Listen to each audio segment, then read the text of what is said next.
What's going on, guys? It's Greg here, aka NYPrepper. It is Monday, May 11th, 2026, and I have some breaking news to share with you guys. Right now it is 13:22 Eastern Time here in the United States, and I wanted to update you with all the latest information on Iran and all the other breaking news from around the world. So, France has recorded its first hantavirus case, according to their health minister. So, if you guys are not aware, there's this new viral outbreak starting with the hantavirus, which the hantavirus has been around for a long time. It's spread by rats. So, France is now recording its first hantavirus case. So we're going to be monitoring the hantavirus situation, and I will be updating you guys accordingly. I'm going to be putting that on my radar at the top of my list, maybe even above Iran. So stay tuned to this channel for hantavirus updates. And Iran's state media reported that Iran has rejected the U.S. peace proposal, and that Iran responded with demands for war reparations. They want payments from the United States for damages incurred by U.S. bombing. Iran wants to have full control over the Strait of Hormuz, and Iran wants all sanctions to be removed, and all of their assets have to be unfrozen. So those are some pretty tall demands, and Trump responded with this tweet yesterday afternoon. He wrote, "I have just read the response from Iran's so-called representatives. I don't like it, totally unacceptable. Thank you for the attention to this matter." Okay, so Trump was annoyed, to say the least, about Iran's demands. So I told you guys there wasn't going to be any peace. There will not be any peace. It's just going to continue to escalate. And the Prime Minister of Israel, Benjamin Netanyahu, was on 60 Minutes yesterday. I want to read to you some excerpts from this interview. So the reporter asked him, "Is the war with Iran over? And if it isn't, who will decide when it is?" And he responded, "I think it accomplished a great deal, but it's not over, because there's still nuclear material, enriched uranium, that has to be taken out of Iran. There is still enrichment sites that need to be dismantled. There is still proxies that Iran supports. Ballistic missile they still want to produce. Now we've degraded a lot of it, but all that is still there, and there's work to be done." Okay, so Netanyahu saying on 60 Minutes that it's not over because Iran still has enriched uranium that has to be taken out of Iran. Okay. And over 20 U.S. warships are now enforcing the blockade against Iran. U.S. Central Command forces have now redirected 61 commercial vessels and disabled 4 to ensure compliance. This was confirmed by the U.S. Central Command yesterday.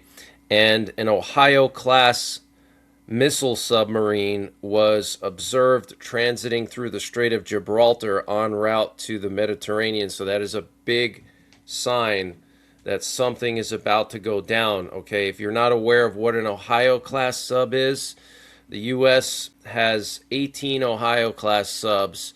14 of them are for our nuclear deterrent. They have the Trident missiles, which are ICBMs, and then 4 of them have 150 Tomahawk missiles each.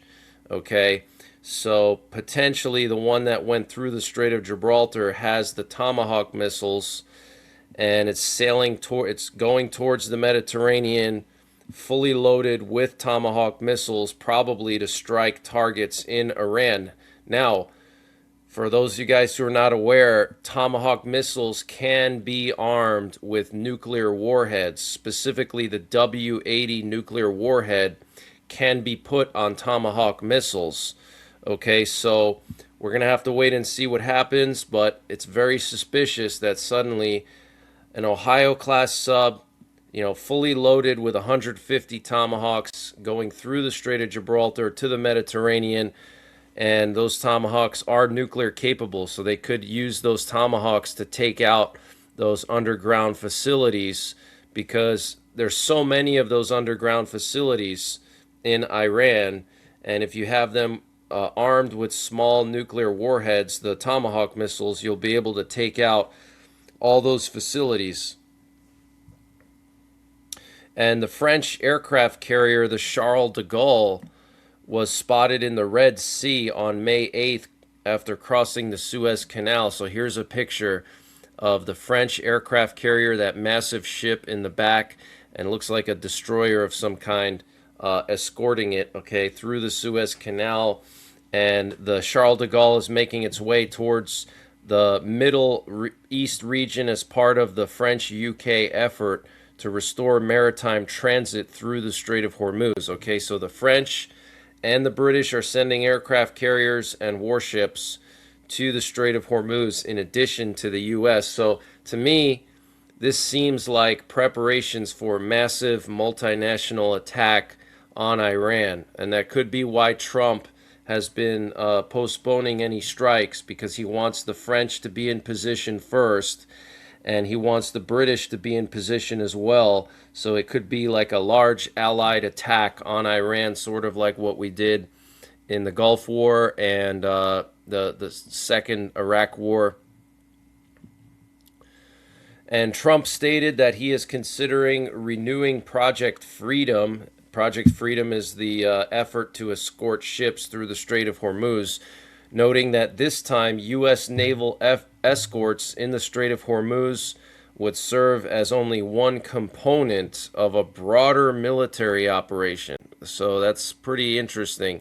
So we have a French aircraft carrier, we have British naval forces, potentially aircraft carrier, a U.S. Ohio class sub, and now Trump is saying that he's going to restart the Project Freedom, which would be part of a broader military operation. Now, Trump is going to China this week, okay? So he's not going to do anything before he meets with Xi Jinping. He wants to get Xi Jinping's approval to do this, because what he doesn't want happening is we're going to attack Iran, and then Xi Jinping is going to attack Taiwan. China is going to attack Taiwan. So he wants to discuss all of this with China, with the leader of China, and make sure that the leader of China, gives his blessing. It sounds funny, but that's basically why Trump's going there, in my opinion.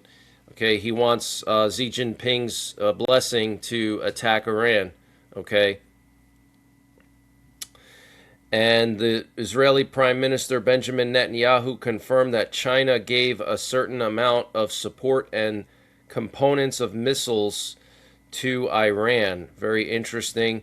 And Israeli Channel 12 is reporting that the Israeli military is preparing to expand military operations in southern Lebanon. So that's going to really agitate the Iranians, okay? Because that was one of the Iranians' demands for peace, was that Israel would stop attacking Hezbollah in Lebanon. Well, Israel's about to expand operations, okay? And yesterday there were some reports of air defense activity in northwestern Tehran, the capital of Iran. And Iran announced that they shot down some kind of reconnaissance drone above southwestern Iran. So it could be U.S. and Israeli reconnaissance drones that are, trying to gather information before they launch this big attack, which I think is going to happen next week or potentially this weekend after Trump comes back from China. And the Wall Street Journal reported that Trump is going to pressure China to help reach an agreement that ends the war with Iran. And apparently the main focus of the talks will be on trade and China's purchases of U.S. products. So Trump wants to export more things to China, and Trump is expected to confront Xi Jinping over China's support for Iran, including oil purchases and possible weapons exports, according to senior U.S. officials. But that's the latest breaking news that I have. I will be back later on tonight with more breaking news. And until the next time, take care. God bless. And don't forget the 3 Ps: prepare, practice, and persevere.